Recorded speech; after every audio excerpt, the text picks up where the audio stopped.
আলাইকুম। Hello everyone, কেমন আছেন আপনারা সবাই? আশা করছি কাছে দূরে যে যেখান থেকে আজকের এই ভিডিওটি দেখছেন আপনারা সবাই আল্লাহর রহমতে ভালো আছেন। আলহামদুলিল্লাহ, আমরাও আল্লাহর রহমতে ভালো আছি। এলাম আর একটি নতুন ব্লগ ভিডিও নিয়ে আপনাদের মাঝে। লিনাস ওয়ার্ল্ডে আপনাদের সবাইকে আরও একবার ওয়েলকাম করছি। আমি লিনা, ঢাকা থেকে বলছি। আশা করব বরাবরের মতো একটি লাইক দিয়ে শুরু থেকে শেষ পর্যন্ত আমার সাথেই থেকে যাবেন।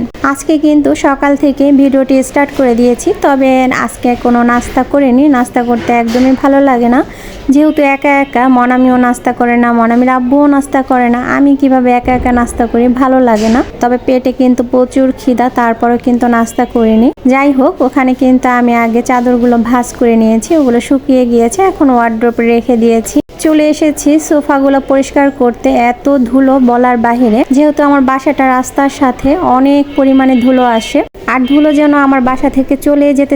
যাই হোক, সোফাগুলো পরিষ্কার করে নিয়েছি, এখন আমি ওয়ার্ড্রোবটা পরিষ্কার করছি।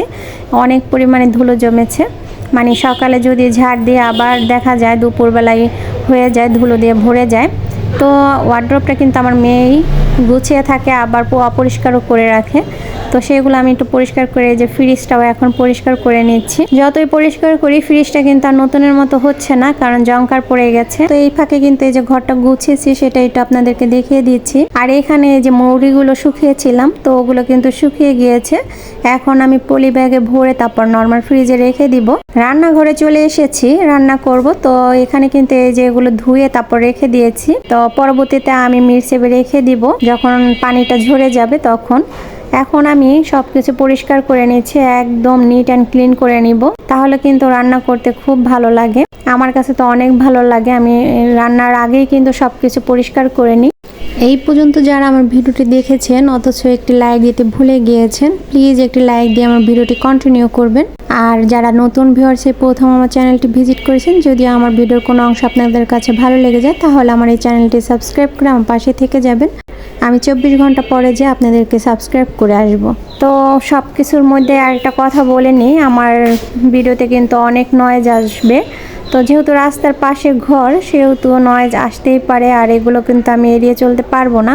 প্রচুর পরিমাণে নয়েজ। তো যখনই কিনা ভয়েস দিই, সেটা রাত্রে 3টার সময়ও যদি ভয়েস দিই, তারপরও কিন্তু এই যে গাড়ির একটা শব্দ আসবেই। যাই হোক, এখন আমি এই যে রান্নায় চলে যাচ্ছি, সব কিছু পরিষ্কার করে তারপরে কিন্তু এখন রান্নায় চলে যাচ্ছি। প্রথমে আমি ভাতটা বসিয়ে দিব। তো চালটা কিন্তু আমি ভালোভাবে ধুয়ে নিচ্ছি। তো এখন আমি আর কি ভাতটা বসিয়ে দিব। তো এই ফাঁকে কিছু কথা বলে নিই, যেহেতু আমি থাম্বনেইলে লিখেছি যে আমার সৎ মা এবং সৎ ভাই বোনদের সাথে আমাদের সম্পর্ক আছে কিনা, তারা আমার খোঁজ খবর নেয় কিনা, তারা এখনো অনুতপ্ত কিনা। যেহেতু আমার বাবা মারা গিয়েছেন আর আমাকে দেখতে দেওয়া হয়নি, আমার ওই সৎ ভাই কিন্তু আমাকে দেখতে দেয়নি। তো তারপরও তারা অনুতপ্ত কিনা সেটাই একটু আপনাদের সাথে শেয়ার করব।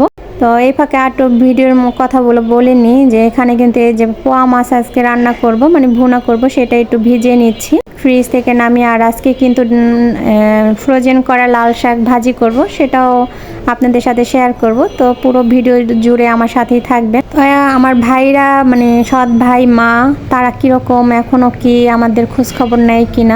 আসল কথা কি, আমি যখন গিয়েছিলাম তখন তো আর আমাকে দেখতে দেওয়া হয়নি।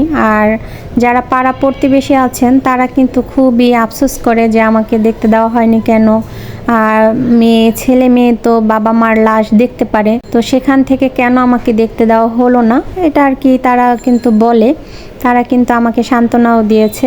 তো আসল কথা কি, আমার মা এবং ভাই এখন পর্যন্ত তাদের ভিতরে কোনো অনুতপ্ত না। তারা, আমার এই সৎ মা আমাদের উপর যে পরিমাণে অত্যাচার করেছিল, আর আশা করি না যে তারা আমার জন্য কোনো অনুতপ্ত হবে। তারা তো চেয়েছিল যে যাতে আমার বাবার মুখটা যেন আমি না দেখতে পারি, এটা তারা চেয়েছিল। যেমনটা আমি প্রথমবার আমরা ভাই বোন মিলে আমার আব্বাকে দেখতে গিয়েছিলাম, তখন কিন্তু আমার আব্বা আমাদেরকে ভালোভাবে চিনতো না, মানে সে যেহেতু ব্রেন স্ট্রোক করেছে, সেজন্য একবার চিনলে আরেকবার চিনতে পারতো না। তো যখন আমরা আবার ঢাকার উদ্দেশ্যে রওনা দিব বরিশাল থেকে, তখন আমার মা বলেছিল যে আমার আব্বাকে যেন না বলে আসি। তো ওইটা একটা আমার কিন্তু, আমরা ভাই বোন এখনও কষ্ট পাই যে আমার আব্বাকে আমরা বলে আসিনি। আব্বা কিন্তু প্রচুর কষ্ট পাইছে, অনেক কষ্ট পাইছে, আমাদেরকে খুঁজছে খালি, মানে আমার বোনকে খুঁজছে, আমার ভাইকে, আমাকে।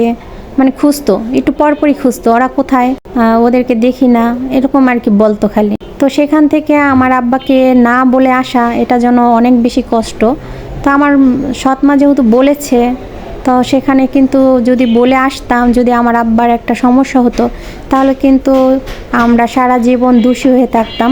আবার নিজেকে কিন্তু আমরা ক্ষমাও করতে পারতাম না, যে আমরা মনে হয় বলে আসছি, এজন্য আব্বা মনে হয় আরও বেশি অসুস্থ হয়ে গেছে বা কোনো ক্ষতি হয়ে গেছে, এরকম একটা মনে হতো। তো সবাই পাড়া প্রতিবেশী যারা আছেন আমাদের ওইখানে আর কি, বরিশাল, ওইখানে আমাদের কোনো আত্মীয় স্বজন নাই, কিন্তু পাড়া প্রতিবেশী আছে, তারা কিন্তু অনেক আদর করতো আমাকে। মানে তাদের ঋণ কখনোই শোধ করতে পারবো না। তো তারা কিন্তু বলছে আসার পরে যে কেন আমরা আব্বাকে বলে আসলাম না, আব্বার কাছে মাপ চাইলাম না। এমনি তো মাপ চাওয়াই হয়েছে, আর বাবা মা তো কখনোই সন্তানের ভুল ত্রুটি মনে রাখে না, তো ওই হিসাবে বলে আসিনি। তো এটা কিন্তু একটা মনের ভিতর কষ্ট। আমার আব্বাও অনেক কষ্ট পাইছে যে আমরা বলে আসিনি, আর তো সে আমাদেরকে দেখতেও পায়নি। তার 2-3 মাস পরেই কিন্তু আব্বা মারা গিয়েছেন। তা সবসময় কিন্তু আমার সৎমা চাইতো আমার আব্বা যেন সবসময় কষ্ট পায়, সে যেন ভাবে আমরা আমার আব্বাকে দেখি না, পছন্দ করি না, এরকম একটা আমার আব্বাকে মনে করাতো।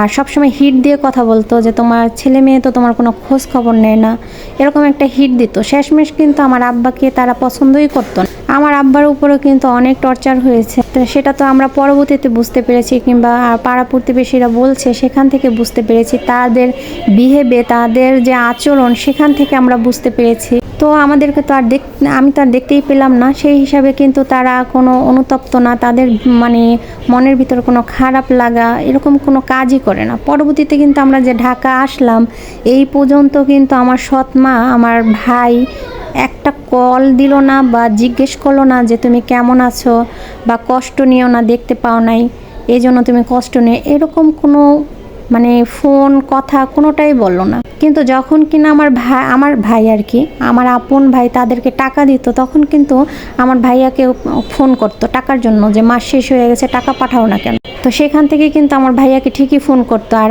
যখন কিনা আব্বা মারা গিয়েছে, তখন কিন্তু আমার ভাইয়াকে একটা কল দিল না, কল দিয়ে জিজ্ঞেস করে না বাবা তুমি কেমন আছো, বা ভাইয়া তোমরা কেমন আছো, এই কথাটা কিন্তু জিজ্ঞেস করে না। মানে এতটাই তারা টাকা লোভী ছিল, আর এতটাই তারা মানে সৎ ভাই বোন যে তারা, ওইটাই পরিচয় দিছে। সৎ আমরা আপন মনে করলো, তারা কিন্তু সৎই মনে করছে আমাদেরকে কখনো আপন ভাবেনি। এটা আমার আব্বাও বুঝে গিয়েছে যে তারা কখনো আমাদেরকে আপন ভাবে নাই, এটা আমার আব্বাও বুঝছে। আর আমার আব্বা কিন্তু অনেক কষ্ট পাইছে ওদের প্রতি, কিন্তু আমার আব্বারও খুব রাগ ছিল, অভিমান ছিল প্রচুর। আর এখানে কিন্তু এই যে দেখেন আমি ফ্রোজেন করা লাল শাক আর কি ভাজি করছি, আপনারা দেখলেই বুঝতে পারবেন। তো পানিটা যখন শুকিয়ে গেছে, তখন কিন্তু এই যে এরকম অবস্থা আসবে। খেতে কিন্তু একদম যে অরিজিনাল যে শাকটা ভাজি করেন ওটার মতোই লাগবে খেতে, আপনারা করে দেখতে পারেন। তো তাদের ভিতরে কোনো রকম খারাপ লাগেনি। আর আমার আব্বা কিন্তু বুঝতো। শেষমেশ কিন্তু আমার আব্বাও তাদের প্রতি অনেক বিরক্ত হয়ে গিয়েছিল। আমার আব্বার প্রতি এতটাই অত্যাচার হইতো যে আমার আব্বাকে খাবার দেওয়ার সময় মাছটা বেছে যে দিবে সেটাও দিত না। আমার আব্বা মাছ বেছে একা খেত।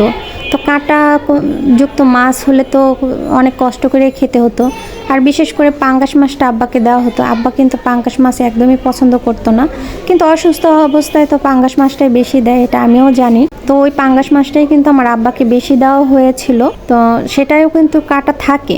আমরা যখন ছিলাম আব্বার পাশে, তখন তো আব্বাকে খুব আদর করেছি, যত্ন করেছি, খুব কষ্টও পেয়েছি। মনে হয়েছিল যে নিয়ে আসি এরকম অবস্থা। যেহেতু আব্বা বলেছিল যে মেয়েদের কাছে সে থাকবে না, কারণ মেয়েরা সেবা যত্ন করতে পারে না, সে লজ্জা পেত। তার স্ত্রী যেহেতু আছে, তা সেই ক্ষেত্রে তো আমাদের কাছে থাকবে না, তার প্রচুর লজ্জা যে না আমি তোমাদের কাছে থাকতে পারবো না। তো আমার আব্বা অনেক কষ্ট করে মারা গিয়েছে, অনেক কষ্ট পেয়েছে, অযত্নে থেকেছে। তারপর আমার আব্বাও মনে মনে তাদেরকে আসলে কখনো ভালো জানে নাই, আর ভালো থাকবে কি না জানি না। আমার সৎ মা তেমন কিন্তু ভালো নেই এখন বর্তমানে, তার ছেলেরা একদমই ভালো রাখে না তাকে। তো কর্মের ফল কিন্তু এক সময় না এক সময় পাওয়া যায়, আমরা এটা বিশ্বাস করি। কর্মের ফল অবশ্যই পাবে সে, আর পাওয়া যায়। তারপরও বলি আল্লাহ তাদেরকে হেদায়েত দান করুক। তো এই পর্যন্ত যারা আমার ভিডিওটি ধৈর্য সহকারে শুনেছেন, তাদেরকে অসংখ্য ধন্যবাদ। তো এই পর্যন্ত আল্লাহ হাফিজ, আসসালামু আলাইকুম।